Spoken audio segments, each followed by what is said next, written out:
Perfecto, entonces, como bien les decía, la clase pasada lo que nosotros hicimos fue revisar la estructura del ensayo, ¿se acuerdan? Era una tablita bien amistosa que dividía las tres partes del ensayo o las tres grandes estructuras del ensayo. Las dividía en micro partículas donde me decían a mí qué debería ir en cada párrafo, por ejemplo, de la introducción, qué debería ir en cada párrafo del desarrollo y finalmente qué ideas deberían quedar plasmadas en los párrafos de la conclusión. Era una tablita bien fácil, ¿cierto?, de entender y más fácil aún de aplicar. Sin embargo, para que esto quede aún más claro, lo que yo voy a hacer ahora es mostrarle un ejemplo de cómo esa estructura se ve reflejada en la escritura de un ensayo X, ¿ya? Este es un ensayo que escribió un compañero hace unos años atrás, no aparece el año, creo que se lo borramos, sí, de hecho le borramos hasta el nombre del estudiante, pero tiene que haber sido el año pasado o antepasado. ¿Qué estaba haciendo el ramo igual que ustedes? Y nosotros a veces tomamos trabajos de ejemplo para que ustedes miren de qué manera otras personas igual que ustedes resolvieron el tema de la estructura del ensayo en su trabajo. Este ensayo pertenece a un estudiante de pedagogía en historia y tiene por nombre el eurocentrismo en el PA de Historia, Geografía y Ciencias Sociales, ¿ya? PA significa proceso de enseñanza-aprendizaje para los que no saben. Ya, aquí por ejemplo, si ustedes se fijan, y esto tiene que ver con cuestiones absolutamente formales, la pauta, de hecho la pauta la vamos a revisar también, la pauta del ensayo lo que nos indica es que lo que nosotros debemos hacer es generar una portada, y esa portada debe tener algunos elementos, entonces eso igual lo vamos a revisar hoy día, porque creo necesario que ustedes sepan qué es lo que se les va a evaluar. Bien, entonces el eurocentrismo en el proceso de enseñanza-aprendizaje de Historia, Geografía y Ciencias Sociales. Según lo que vimos la semana pasada, la introducción, que es lo primero que vamos a ver reflejado aquí en este trabajo, se divide en tres partes, ¿cierto? La primera parte debía dejar bien clarito cuál era el tema y debíamos contextualizar ese tema para finalmente cerrar el primer párrafo con la pregunta de investigación que ustedes plantearon en la planificación. Por lo tanto, hay algunos elementos que ustedes van a literalmente copiar y pegar de la planificación. En este caso, en el primer párrafo, tienen que copiar y pegar la pregunta, ¿ya? Pregunta que también le he hecho correcciones a varios de ustedes. Entonces, vamos a ver cómo resuelve aquí el compañero que hizo este trabajo. Dice, este ensayo trata sobre los sesgos eurocentristas insertos en el proceso de enseñanza-aprendizaje de Historia, Geografía y Ciencias Sociales, disciplinas sustanciales para estudiar los múltiples procesos sociales en el tiempo, pero que en consecuencia se ven opacadas por la segregación cultural y las diferentes formas de dominación en los espacios educativos. Ahí, por ejemplo, lo que hace el compañero es presentar el tema en todo este primer párrafo. Lo que hace además, ¿cierto?, es entregar un poquito más de detalle, obviamente. Nosotros en la planificación colocamos, qué sé yo, en un par de palabras sobre qué temática vamos a hablar, pero aquí en esta primera parte del párrafo lo que se hace es entregar un poquito más de especificaciones respecto al tema. Luego dice, por lo cual, antes cabe destacar que el eurocentrismo es una cosmovisión que afecta al mundo desde siempre, ya que Europa se establece como centro de superioridad en todos los ámbitos posibles, económico, político, cultural, religioso, etc., para procurar dejar de lado a todo o a todas ser que no encaje en su modelo y como todo etnocentrismo está centrado en su propia vertiente histórico-cultural y explica al mundo desde la percepción. Entonces, si ustedes se fijan en la tablita que nosotros teníamos en la estructura, aparece sugerido algunos recursos en cada uno de los párrafos. Y dentro de los recursos que se sugiere trabajar en el primer párrafo está precisamente la definición y la descripción. ¿Qué hace aquí el compañero o compañera que hizo este ensayo? Precisamente define el concepto de eurocentrismo, porque lo que él hace en el fondo es, primero, explicar el tema, pero como el tema involucra un concepto, que en este caso es eurocentrismo, y si uno no es especialista en la materia no tiene por qué diablos saber qué significa eurocentrismo, esta persona lo que hace entonces es definirlo, ¿ya? Y ocupa el recurso de definición en la primera parte del ensayo. Luego dice, el conocimiento, los saberes y su construcción están parametrados epistemológicamente en esta concepción. Y si ustedes se fijan ahí, inserta entonces una cita directa, ¿ya? Sin duda, este tipo de enfoque es implantado, en nuestros modelos mentales cuando ya somos estudiantes, infantes, casi sin darnos cuenta. De entrada, es clave señalar que el problema reside en la permanencia que aún tiene el eurocentrismo en el proceso de enseñanza-aprendizaje, y aquello necesariamente exige que los y las docentes se cuestionen cómo ir superando los sesgos e incorporar. Ya, si ustedes se fijan ahí, la pregunta no aparece con los signos, ¿ya? No están los signos de interrogación, pero la problemática está ahí evidente. De hecho, él ocupa una marca textual. Dice, es clave señalar que el problema, ahí ya con esa marca textual me está indicando que aquí ya se va a insertar la pregunta de alguna manera. Ustedes pueden plantear la pregunta de manera directa utilizando los signos de interrogación, o pueden hacerlo de manera implícita como lo hizo él, porque finalmente la pregunta aparece acá. Cuando dice de qué manera o cómo ir superando los sesgos e incorporar la idea de que la producción de saberes es una producción social situada históricamente con bases en los espacios sociales y condicionada por las relaciones que se dan al interior de los territorios.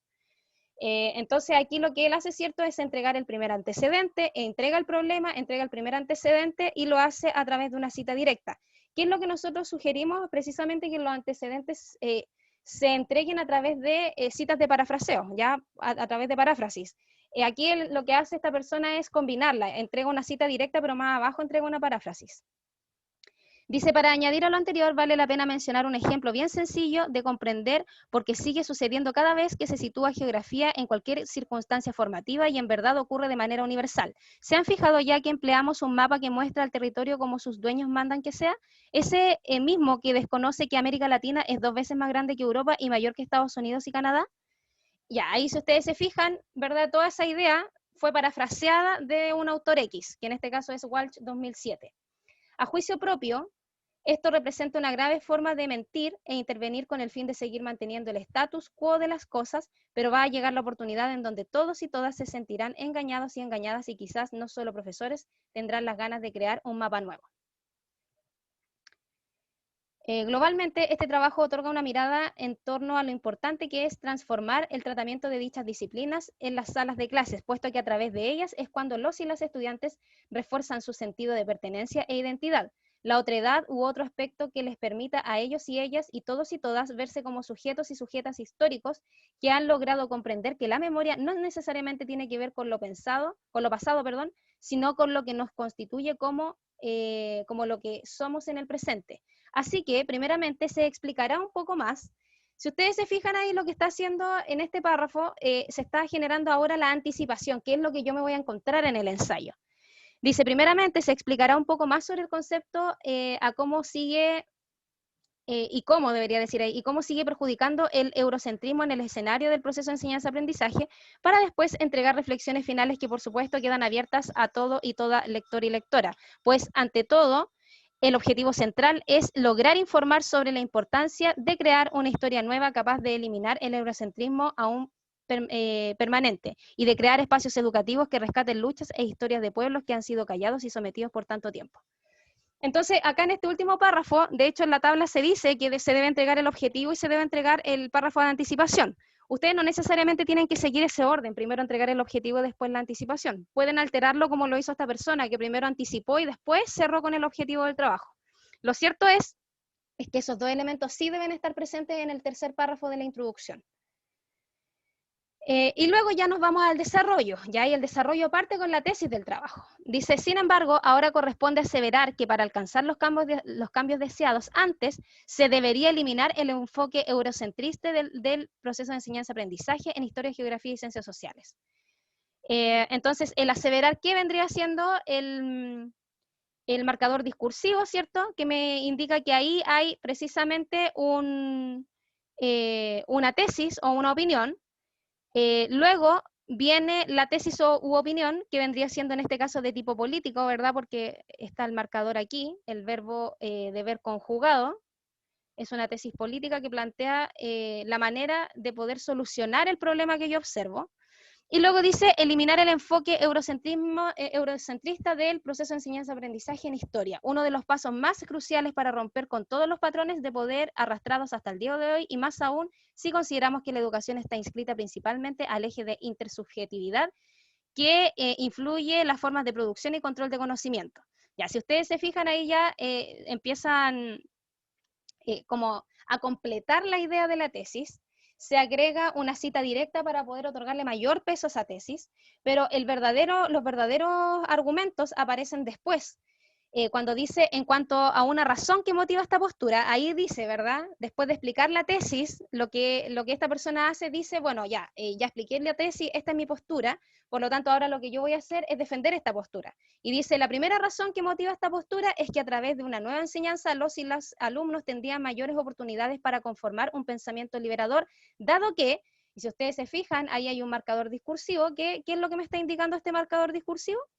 Que es un argumento de tipo causal.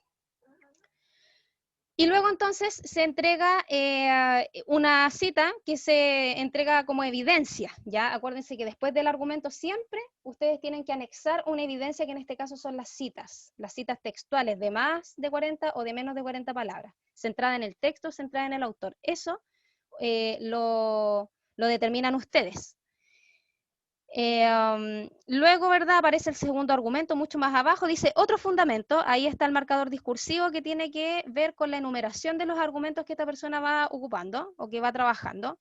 Dice, otro fundamento tiene que ver con los valores interculturales, gracias a que estos constituyen una potente alternativa para eliminar el eurocentrismo educacional y que aparte implican un trabajo entre familias y escuelas.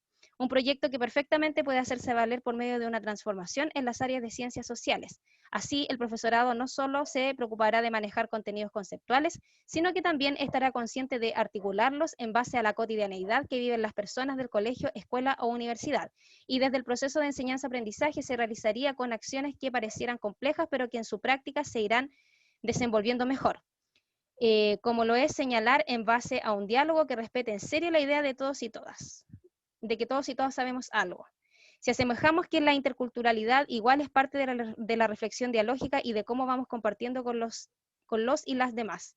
Encima, hay que acentuar que la motivación que debe crearse entre docentes puede ser trabajada siempre que esto genere en todas las instancias posibles para que los estudiantes discutan, cuestionen, participen e intervengan en la sociedad. Y luego, ¿cierto? Ya viene después de, bueno, acá esta persona lo que hizo en el segundo argumento fue anexar una paráfrasis, presenta evidencia a través de una paráfrasis, y luego ya viene la parte final que tiene que ver con la conclusión, una síntesis expositiva en la primera parte. ¿Qué es una síntesis expositiva? Es un resumen de las principales ideas. Entonces dice acá, ¿cierto? Se ocupa el marcador discursivo de finalmente. Es imprescindible volver a reiterar lo benéfico que sería suprimir el eurocentrismo en el proceso de enseñanza-aprendizaje en historia, geografía y ciencias sociales, y que una vez que todos y todas los profesores tomen conciencia de cómo afecta todavía este fenómeno, ya sabrán ellos y ellas y los y las estudiantes que no todo pasó en Europa, sino que la interpretación que ésta se le da es errónea, y luego en este giro recién se tomarían las acciones necesarias para construir un nuevo foco de enseñanza-aprendizaje que incluya atención política, ética y prácticas de nuestro ser.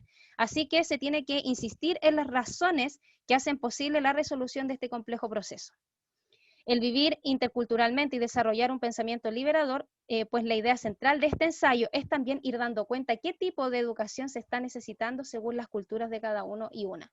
Si bien es cierto, se presentaron tan solo algunas razones o fundamentos que alegan la eliminación de esta visión eurocéntrica, no solo en el espacio educativo de las ciencias sociales, sino que a nivel mundial hay que informar que existen varias más, y eso está más que claro, pero lo que nos convoca e invita a todos y todas ahora es pensar en qué otras maneras vamos a cambiar esto. Ahí lo que se está haciendo, se está corroborando el objetivo, está evaluando de hecho si el objetivo se cumplió o no se cumplió. Aquí lo que nos dice es que el objetivo se cumplió, pero que claramente es una visión súper minimizada del conflicto, y que en realidad existen otras ideas igual de potentes que las que se plantean acá, pero se da a entender de que podría ser materia de estudio de otro ensayo, ¿cierto? De otro trabajo.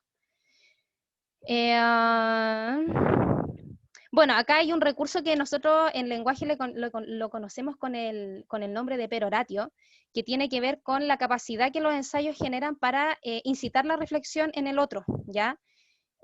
Cuando, por ejemplo, él dice, lo que nos convoca e invita a todos y a todas es pensar de qué otras maneras vamos a cambiar esto, es como involucrar a mi lector en el problema que yo estoy trabajando, ¿ya? Eso se llama peroratio o peroración. Y luego ya viene la reflexión final, ¿cierto? Dice a modo de reflexión final, importa dejar abierta la temática, bla, bla, bla, bla, y entrega algunas proyecciones de cómo se podría seguir trabajando este tema, ¿cierto? Y plantea algunas preguntas, por ejemplo, dice con qué tipo de libros se pretende estudiar historia, geografía y ciencias sociales, qué rol juega el libro como política pública, cómo yo puedo evitar las falsificaciones eurocentristas al momento de desarrollar el proceso de enseñanza-aprendizaje, los y las estudiantes se ven presentes o no como sujetos históricos en esos textos, o por qué no trabajar esto con las otras disciplinas, lenguaje, música, etcétera. Entonces también esta persona lo que hace es plantear proyecciones de futuros trabajos. Y ahí, como ustedes pueden ver, aparece la bibliografía que para el trabajo nuestro es de 4 fuentes mínimo. Acá esta persona decidió incluir una quinta. Fue decisión personal, por cierto, no se les obligó a que trabajaran 5, pero él sintió necesario incorporar esta quinta referencia bibliográfica para que su trabajo quedara más completo. Pero si ustedes se fijan, o sea, en términos bien concretos, miren, hay 1, 2, creo que son 3 páginas de ensayo, no es más, y lo otro son portada y bibliografía. Si ustedes se rigen por la estructura que nosotros les entregamos ahí en la pauta de trabajo, en la estructura del ensayo, si ustedes se rigen más o menos dentro de los márgenes que se sugieren de cuántas líneas trabajar en párrafo, no debería superar las 3 páginas. Yo creo que eso se los dije en la clase pasada. Esta persona, de hecho, no siguió al pie de la letra las indicaciones, pero cumple con todos los elementos que nosotros pedimos dentro del trabajo. Que se presente el tema, que se presente el problema, que presente objetivo, que se presente la anticipación, que hayan antecedentes contextuales, que en el desarrollo esté la tesis y esté incorporada con un marcador discursivo, que existan 2 argumentos que defiendan esa tesis y que cada argumento esté respaldado teóricamente a través de uso de citas. Y finalmente que las conclusiones tengan los 3 elementos básicos que son la síntesis, la comprobación del objetivo y las reflexiones o proyecciones finales. Eso es muy importante recalcarlo ahí en esa parte final del trabajo. Bueno, y ahí ustedes se fijan que está perfectamente utilizado APA. Aquí lo que se hizo fue utilizar solamente artículos de revistas, ¿ya? Solamente se utilizaron artículos de revistas electrónicas. Este ejemplo se los voy a dejar en el aula virtual y les voy a colocar ahí bien en mayúscula ejemplo de ensayo. Les voy a poner ejemplo de ensayo 1 y les voy a poner un ejemplo de ensayo 2, que es un ejemplo que voy a elaborar yo. Yo creo que este fin de semana lo voy a hacer. De acuerdo a la misma planificación que les mostré como ejemplo, para que ustedes vean de qué manera se pueden vaciar esos datos de la planificación en la escritura del ensayo. Entonces me voy a sustentar en la misma planificación que les dejé y les voy a elaborar un ensayo siguiendo todas las indicaciones que nos entrega la pauta. Ahora lo que voy a hacer es abrir la rúbrica para que la miremos rápidamente. Quiero que miremos la rúbrica del ensayo. Voy a dejar de compartir pantalla para poder mostrarles con qué instrumento nosotros evaluamos el trabajo final. Este es el instrumento con el que evaluamos el trabajo. Ya está en la rúbrica. La rúbrica ya está también en aula virtual. Si ustedes se fijan, bueno, hay indicadores generales que tienen que ver con ortografía. Yo no sé si se ve bien. Si no se ve, lo vamos a agrandar porque yo soy medio ciega y no veo muy bien. Y aquí están los indicadores generales de ortografía, formalidades como, por ejemplo, presenta portada, título, bordes justificados, letra Arial o Times New Roman tamaño 12, interlineado sencillo, extensión máxima de 3 páginas, sin contar portada ni referencias bibliográficas. La coherencia, si el texto entrega información de manera progresiva, sin repetir ideas y remitiéndose siempre al mismo referente. ¿Se acuerdan cuando yo les decía que utilizáramos sinónimos, que no repitiéramos siempre las mismas palabras? De eso se trata la coherencia. La cohesión tiene que ver precisamente con el uso de los conectores, de cómo vamos trabajando la repetición innecesaria de algunos conceptos. Y esto es algo muy importante y de verdad que lo voy a dejar destacado aquí en verde para que no se les olvide. En el texto, ustedes tienen que utilizar, nosotros lo que hacemos es incitar un poco el uso de, no un poco, en realidad mucho, incitamos mucho el uso consciente de los conectores y de los marcadores discursivos. Y para ello lo que les vamos a solicitar es que utilicen 5 marcadores del discurso o conectores Acuérdense que los marcadores discursivos son aquellos que me permiten otorgarle una estructura adecuada al texto. Por ejemplo, cuando yo parto un texto y digo, bueno, en realidad pongo ahí para comenzar o para dar inicio a modo de introducción, esas formas de partir un texto vendrían siendo marcadores. O bien, lisa y llanamente los conectores que me permiten enlazar ideas o vincular ideas unas con otras. De diferente tipo y diferente función de acuerdo a lo revisado en clases. ¿Se acuerdan que yo a ustedes les dejé una tablita en la unidad número 1 donde aparecen los marcadores discursivos y los conectores que existen? De hecho, no les puse toda la gama de conectores que existen, sino que más bien les puse los marcadores y los conectores que más se utilizan en la escritura. Entonces, lo que van a hacer ustedes es cada vez que ustedes utilicen un marcador o un conector, lo van a destacar, así como lo hice yo recién, ¿ya? Claramente aquí yo estoy utilizando el destacador del PDF, ¿ya? Pero en el Word se hace de la misma manera. La gracia, por ejemplo, es que ustedes en el mismo trabajo, y cuando yo les deje mi ejemplo, lo voy a dejar con las palabras destacadas para que ustedes miren cómo se hace. Dejen marcados los 5 conectores o marcadores discursivos, pero tienen que ser de distinto tipo. Por ejemplo, si yo coloco un conector, el pero, se me ocurre destacarlo, significa que no voy a poder marcar otro conector que cumpla la misma función. Es decir, no podría marcar ni un sin embargo, ni un no obstante, porque son conectores que cumplen la misma función que el pero, ¿ya? Es la función adversativa. Por lo tanto, tienen que procurar que esos 5 marcadores o conectores que ustedes van a resaltar o que van a destacar sean y cumplan funciones diferentes. ¿Por qué estamos dando tanto énfasis en esto? Porque queremos acostumbrarlos a que utilicen los marcadores discursivos y que varíen el uso de marcadores, porque muchas veces ustedes los usan, pero los usan siempre los mismos. No salen del pero, del y, del además, qué sé yo. ¿Cuál es el otro que usan de repente? El ya que. Esos son los marcadores que siempre utilizan. Entonces lo que queremos hacer nosotros es, en el fondo, como ir un poco obligándolos a tomar conciencia de la gran variedad de conectores que existen en el español y que pueden cumplir la misma función que un pero, la misma función que un ya que, sin necesariamente volver a repetir los mismos conectores a cada rato. Las referencias bibliográficas, dice acá, presenta 4 o más referencias pertinentes y las enlista al final con norma APA versión 7. Esto es algo muy importante porque yo creo que fui súper majadera al decir que las referencias bibliográficas que nosotros vamos a considerar como válidas van a ser los libros y los artículos de revistas electrónicas. También hemos permitido el uso de leyes, porque aquí hay estudiantes de Derecho, y también estamos permitiendo el uso de algunos informes de instituciones que están, digamos, validadas por todo el mundo, como la UNESCO, la ONU, qué sé yo. Cualquier institución que esté validada por todas las disciplinas. También estamos admitiendo ese tipo de informes.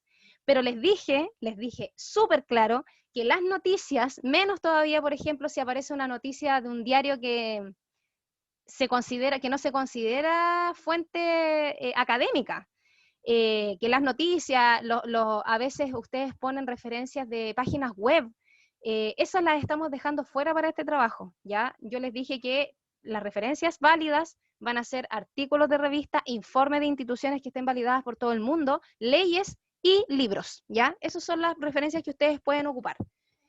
Y aquí ustedes, si se fijan, la rúbrica lo que hace es dividir precisamente las partes del texto en introducción, desarrollo y conclusión, y se va a medir los indicadores que vamos a utilizar para evaluar son los mismos que presenta la tabla, es decir, si ustedes presentan o no presentan el tema, si explican el contexto general del tema, si exponen la problemática a tratar y señalan la pregunta de trabajo, ¿cierto? La pregunta problematizadora que señalaron en la planificación. En los antecedentes, si expone los antecedentes del problema mencionando 2 referencias pertinentes en formato parafraseo. Fíjense bien que la pauta pide que sea paráfrasis. El trabajo que yo mostré no necesariamente tiene un 7, ¿ah? Yo quiero decirles, y me parece que también se los he mencionado, que todos los ejemplos que yo he mostrado no son ejemplos que hayan tenido 7. Son muy buenos trabajos que me sirven un poco para mirar cómo hacer o cómo yo podría resolver mi propio trabajo. Pero la única oportunidad que ustedes tienen de tener un 7 es seguir cada indicación que tiene esta pauta. Si la pauta dice que ustedes tienen que mencionar a lo menos 2 referencias pertinentes en formato parafraseo para obtener todos los puntos, que en este caso son 3, ¿cierto? Porque los puntitos aparecen aquí para que ustedes los vean. Para tener los 3 puntos, tienen que aparecer las dos referencias en formato de parafraseo usando APA séptima versión. Si el objetivo del ensayo aparece en completa coherencia con la problemática, y si aparece el párrafo de anticipación que describe las partes del ensayo anticipando el cuerpo completo. En el desarrollo, si la tesis, ¿cierto?, presenta una postura como afirmación subjetiva, si presenta los 2 argumentos coherentes con la postura, que la defienden sin generar fallos argumentales, es decir, argumentos bien construidos que no constituyan falacias, ¿ya? Las citas, si aparecen 2 citas textuales con norma APA séptima versión, y dice citas textuales, ya sea para respaldar, contraargumentar o profundizar la temática. Si aparecen secuencias explicativas durante el desarrollo o en otro momento del trabajo, por ejemplo, en la introducción o en la conclusión, si ustedes utilizan 3 secuencias explicativas, ¿ya? Nosotros vimos 4 en clase. Vimos la definición, la descripción, la reformulación y la ejemplificación. En el trabajo, nosotros le pedimos que ustedes a lo largo del trabajo al menos utilicen 3, ¿ya?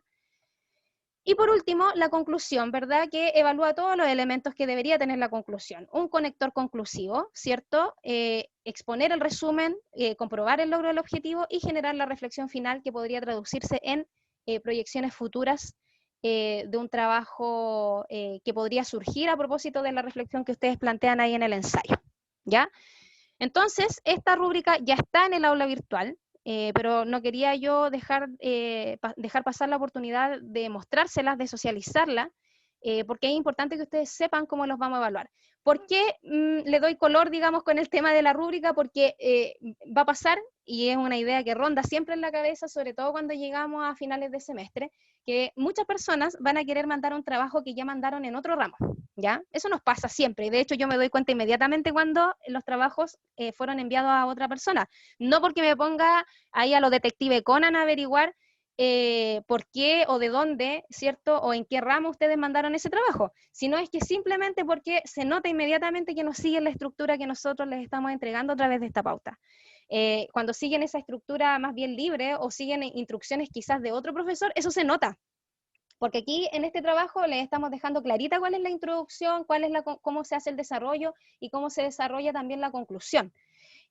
Para que tengan ojo, porque la pauta, como les dije, es muy fiel a la tablita que les mostré la clase pasada. Es muy fiel, de hecho mide todo lo que aparece ahí. Y obviamente agrega algunos factores de formalidad que son necesarios de evaluar. Pero si quieren tener éxito, tienen que fijarse en esta pauta y hacer todo lo que la pauta dice. No hay otra manera de obtener, digamos, buen resultado. Ahora yo sé que las pautas siempre son un poquito engorrosas, ya por eso a mí me gusta explicarlas, me gusta leerlas. Pero creo que la mejor manera también de entender cómo se hace el trabajo es mirando un ejemplo, ¿ya? Y ese ejemplo que yo les voy a elaborar lo voy a hacer, pero rigiéndome 100% en lo que dice la tablita que les mostré en la clase pasada.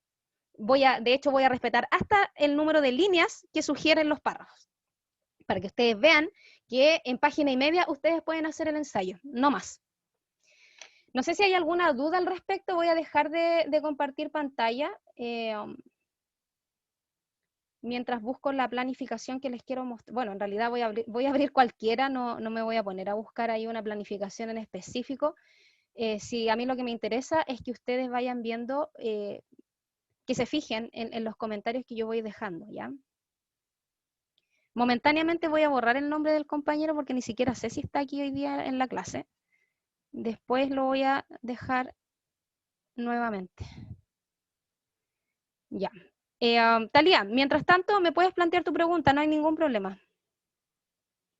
Ah, perdón, Luciano, no había visto la pregunta.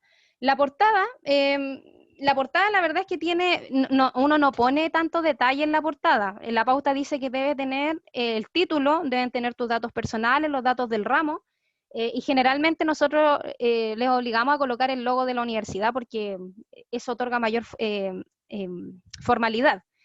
Si ustedes quieren, obviamente yo les puedo dejar el formato de portada también ahí en el aula virtual, que va a ser el mismo formato que yo voy a usar para mostrarles el ejemplo del ensayo, ¿ya? Pero si quieren les puedo dejar ahí en formato Word la portada para que ustedes después rellenen con los datos de ustedes. No hay problema. Ya, entonces lo vamos a hacer así. Talía, mientras tanto, si quieres, puedes hacerme la pregunta y yo voy a buscar. Ah, ya. ¿Cómo se cita una ley que está dentro de un código? Mira, ¿saben qué? Yo, sinceramente, yo no soy experta en leyes, ¿ya? Sin embargo, cada vez que ustedes citan una ley, yo les digo que va a depender de la índole de la ley que ustedes estén citando. Hay algunas personas que han incorporado el Código Penal completo, o sea, ponen la referencia del Código Penal. Entonces, y lo han hecho mal, por cierto, a ellos se lo he ido corrigiendo, porque como autor, el APA, la versión de APA 7, como autor deja al Congreso de las Naciones como autor de las leyes, ya porque finalmente son el Congreso que es el que finalmente después lo publica. De hecho, nuestras leyes están publicadas en la Biblioteca del Congreso Nacional. Por lo tanto, el autor de las leyes en Chile va a ser el Congreso Nacional de Chile. Luego se pone entre paréntesis el año de publicación de la ley, el año en que se publica en el diario oficial, ¿ya? Luego se pone el nombre de la ley, que puede ser el número o puede ser el nombre completo de la ley. Yo siempre les sugiero que pongan el número porque a veces las leyes tienen unos nombres eternos y suelen ser un poco confusos. Y después de poner el nombre de la ley en cursiva, lo que se hace es colocar el número del diario oficial en el que fue publicado. Fíjense que yo, gracias a todos los estudiantes de Derecho que he tenido a lo largo de este ramo, he descubierto que hay una página, hay un sitio web donde tú puedes buscar el diario oficial, ¿ya? Tú ingresas la fecha del diario oficial, por ejemplo, qué sé yo, el otro día estuve buscando una a propósito de la corrección de las planificaciones del 18 de febrero del año 1995. Necesitaba saber cuál era el número del diario oficial. Y lo puse en Google, puse así como Diario Oficial de 1995 Chile, y me apareció un sitio web donde uno puede ingresar las fechas y aparece la copia del diario oficial. Entonces yo abrí esa copia de diario oficial y me fijé arriba en el número que era el 35.097, si mal no recuerdo, tengo re buena memoria a veces. Y me parece que ese era el número del diario oficial en el que fue publicada la ley que estaban citando ahí en uno de los trabajos. Entonces se pone, después de la ley, después del nombre de la ley, se pone diario oficial número y se pone el número del diario oficial y después tú agregas el link de donde puedes descargar la ley, ya que generalmente en la Biblioteca del Congreso Nacional hay una parte donde dice link corto y es un link súper chiquitito, que es la entrada corta para poder acceder a la ley.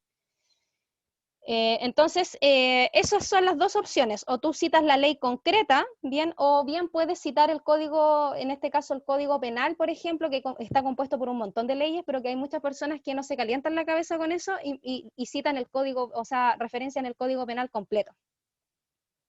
¿Ya? Eso es.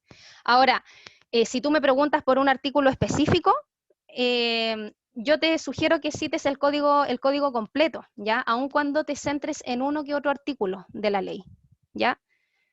Porque se puede citar el artículo específico, pero es mucho más engorroso después traspasar eso a la bibliografía. Claro, entonces sí, no, cita el código completo. No, ahí no se calienten la cabeza, chiquillos, si lo importante es saber de dónde diablos sale la fuente, ya de dónde sale esa información. Si tú pones que en el código penal o en el código que sea, uno abre la ley y de hecho me parece que en el código penal, si mal no recuerdo, aparecen divididas por temáticas. Está súper ordenadita. Al menos en la página de la Biblioteca del Congreso Nacional aparecen los links por separado. Entonces tampoco es tan difícil recurrir a la fuente primaria una vez que uno accede a las referencias bibliográficas. Así que no te preocupes, cita el código completo. Ya, ¿qué estaba haciendo yo? Ah, quería compartir la pantalla de la planificación. Ya dije yo que iba a ser, parece esta, no me acuerdo. A ver, sí, ya. Ahí le borré el nombre a la persona que voy a tomar como ejemplo. Ya, si ustedes, así van a recibir los trabajos ustedes, chiquillos y chiquillas. Van a recibir el trabajo con un montón de comentarios porque yo lo que hago en el fondo es dejar el trabajo lo más pulcro posible para que ustedes cuando copien y peguen estos elementos en el ensayo lo hagan bien y yo no los tenga que volver a corregir. ¿Qué va a pasar si ustedes no pescan estos comentarios? Lo que va a pasar es que yo les voy a volver a corregir lo mismo y van a perder puntos de nuevo en una cuestión que yo ya les había corregido. Por ejemplo, yo les había dicho que tenemos que evitar el planteamiento de preguntas con respuesta binaria. ¿Alguien se acuerda por qué les dije no planteemos preguntas que plantean o permiten solamente 2 respuestas. ¿Por qué les dije que evitáramos ese tipo de preguntas, se acuerdan?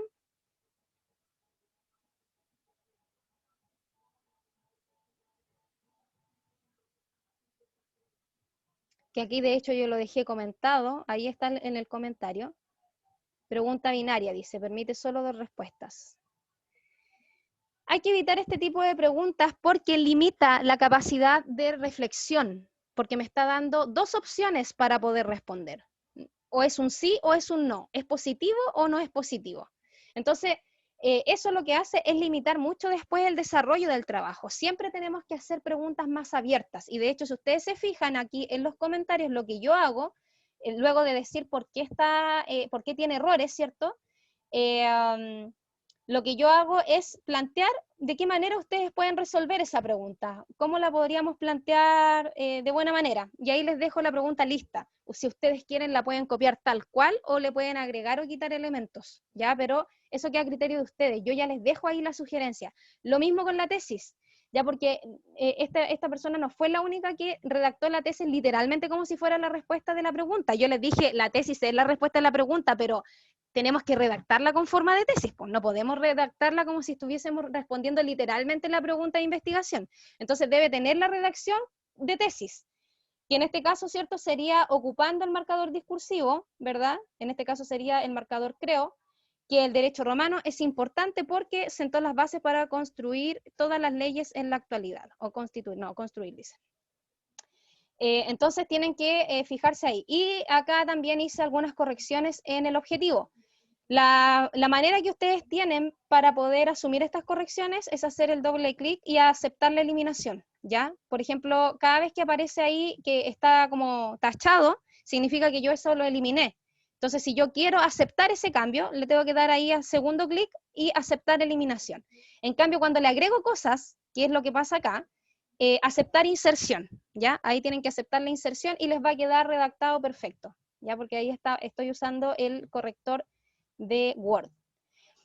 Bueno, obviamente también todos los problemas con APA, los que yo pude resolver, los dejé listas acá en comentarios, ¿ya? Por ejemplo, este quedó listo para llegar y copiar después la referencia bibliográfica. Lo único que van a tener que hacer es en el ensayo darle la sangría francesa a la referencia, pero la referencia quedó lista. ¿Qué pasa? Hay algunas referencias a las que yo lisa y llanamente no las puedo arreglar. ¿Por qué? Porque, por ejemplo, acá me pasó con esta segunda referencia, que el link está malo, yo lo pincho y aparece un error. Entonces, como no puedo acceder a la fuente, no puedo corregirlo, porque no sé si ese artículo es, qué sé yo, es de una revista electrónica, si es un libro digital, no tengo idea si es un artículo de prensa, no tengo idea qué es, entonces no lo puedo corregir, ¿ya? Y ahí también tienen que fijarse en los links, porque yo los abro todos, ¿ya? O sea, si me quieren cuentear con los links, yo me voy a dar cuenta inmediatamente porque me doy el trabajo de abrir cada link que ustedes dejan, precisamente para saber si hicieron bien el tema de la aplicación de APA, ¿ya? Me interesa. Bueno, y después ya aparece la rúbrica, ahí queda en amarillo cuáles son los elementos que ustedes obtuvieron en su evaluación, y la nota va a quedar acá arriba en esta tabla, la cantidad de puntaje obtenido y la nota que tienen en el trabajo. Que en este caso esta persona tiene un 5,8, ¿ya? Así es como yo corrijo los trabajos. Por lo tanto, si los trabajos van con una montonera de comentarios, por favor, después en la escritura del ensayo asuman todas esas correcciones, porque sería muy fome que después en el ensayo yo vea los mismos errores que corregí en la planificación, ¿ya? Se supone que si me estoy dando este trabajo es precisamente para ayudarles a obtener mejor nota en la entrega final del examen, que finalmente va a ser nuestra integrativa, es la nota con la que nosotros vamos a cerrar el ramo, y tiene un porcentaje bastante alto, ya es un 30% del ramo, así es que no pueden dejar pasar la oportunidad de mejorar o de asegurarse de entregar un buen trabajo. Lo otro que les quiero comentar es que todas las personas que me entregaron avances en aula virtual, yo les dije que aquí como que cercano a la Navidad a mí me baja como un instinto de viejo pascuero, y en estas 2 últimas notas siempre yo otorgo décimas a las personas que entregan avances. Por lo tanto, todas las personas que me dejaron avance en aula virtual, que los tengo anotaditos en esta sección, fueron 8 personas. Esas 8 personas van a tener 3 décimas extra en la nota, ¿ya? De hecho, esta persona me envió avance de planificación, por lo tanto el 5.8 se va a transformar en un 6.1, ¿ya? Ahí no está, en esta nota no está aplicada todavía las 3 décimas que se ganaron por presentar avances. En los ensayos va a pasar exactamente lo mismo, las personas que presenten avances van a tener décimas en la nota final. Me parece que el trabajo formativo siempre también debe tener una recompensa, porque es harto el trabajo que implica hacer un ensayo, por lo tanto, vamos a trabajar arduamente para que también eso se vea reflejado en la nota. No sé si tienen alguna duda, consulta, lo que sea, respecto a este trabajo. Sí, yo, profe. Ya, dime, te escucho. Por ejemplo, si yo en el ensayo cuando lo esté realizando, Ujú. no sé, quiero cambiar algunas fuentes de las que puse ahora en la planificación, ¿lo puedo hacer? Sí, de hecho, de hecho por obligación le he dicho a personas que tienen que cambiar fuentes.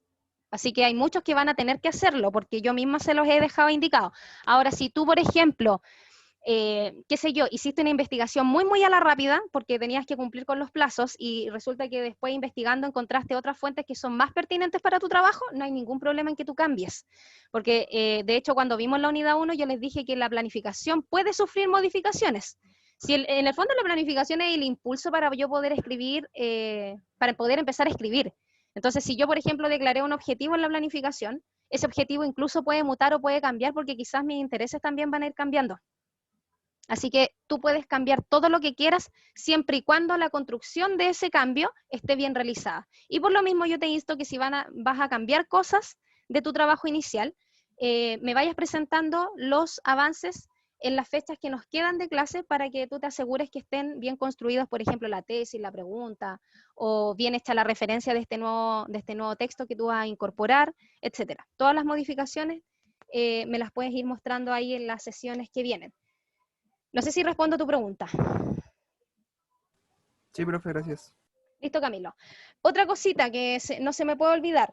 La próxima semana estamos bueno, esa es la semana del 9 y el día viernes estamos déjenme revisar por favor que no me quiero equivocar. Ya, claro, acá estamos.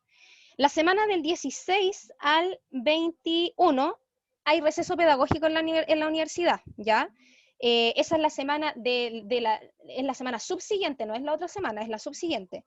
Esa semana, ese viernes, nosotros no vamos a tener clase porque está impuesto por la universidad que ustedes tengan esa semana para preparar los exámenes finales, ¿ya? Y bueno, para los profesores tenemos algunas jornadas de trabajo colaborativos, así es que tenemos que reunirnos ahí en un par de reuniones. Pero del 16 al 21 no hay clase, por lo tanto la clase del 20 de noviembre, anoten por ahí, no existe, no va a haber clase el 20 de noviembre. Lo que nos queda, y como alguien me puso por ahí en el chat, es la clase del 13, que es el próximo viernes, ¿ya? El próximo viernes yo voy a revisar avances de la introducción del trabajo, ¿ya? O sea, los 3 primeros párrafos. Vamos a revisar avances de la introducción. Aun cuando ustedes tengan un párrafo de la introducción, muéstrenlo igual, chiquillos, no se queden sin mostrar los avances. Ahora, si tienen la introducción completa, mejor todavía, porque así le puedo meter mano de una. Porque las sesiones desde ahora en adelante se van a concentrar solamente en revisiones, ¿ya? Vamos a seguir haciendo las clases por Zoom, yo les voy a dar la oportunidad de compartir pantalla y ustedes me van a mostrar sus trabajos y sobre la misma yo les voy a ir corrigiendo y ustedes, bueno, lo que sucede es que lo que me pasó el semestre pasado es que mientras yo iba corrigiendo, las personas iban anotando inmediatamente todas las correcciones ahí mismo en el trabajo. O iban redactando de manera inmediata o iban agregando comentarios de lo que tenían que hacer. Aún así, estas sesiones yo igual las voy a dejar grabando porque en las correcciones yo las hago rápido para alcanzar a ver todos los trabajos que lleguen el día de la clase. Y después ustedes tengan la oportunidad de mirar el video con calma y anotar y corregir todo lo que yo les voy mencionando en la clase, ¿ya? Así es que esas sesiones quedan grabadas y después yo las comparto igual a través de YouTube. Por lo tanto, entonces, en términos bien concretos, el 13, avances de la introducción del trabajo, ¿ya? Para que tengan clarito que ese día tienen que tener ahí cualquier avance de introducción y lo puedan compartir por Zoom y lo miramos y corregimos de manera inmediata, ¿ya? No sé si queda alguna otra duda. Si no hay ninguna otra duda, entonces quedamos en libertad de acción. Voy a dejar exportando este video, lo voy a subir yo creo que hoy día mismo y les voy a mandar el link, ya para que lo compartan también con sus compañeros y compañeras. Así es que nos vemos, chiquillos, el próximo viernes, ¿ya? Las notas, lo más probable es que lleguen a sus correos electrónicos. No, no va a llegar al correo. Dije que la iba a dejar en aula virtual. Es demasiado espantoso estar mandando correo con tanto archivo. Así que los voy a dejar en una carpeta de aula virtual que va a decir planificaciones corregidas. En todo caso, les voy a mandar un WhatsApp con el Excel cuando ya estén en aula virtual cargadas, ¿ya? Pero lo más probable es que el día lunes ya estén listas. Así es que eso, que tengan un bonito fin de semana, traten de descansar en la medida de lo posible y nos vemos el próximo viernes. Chaito.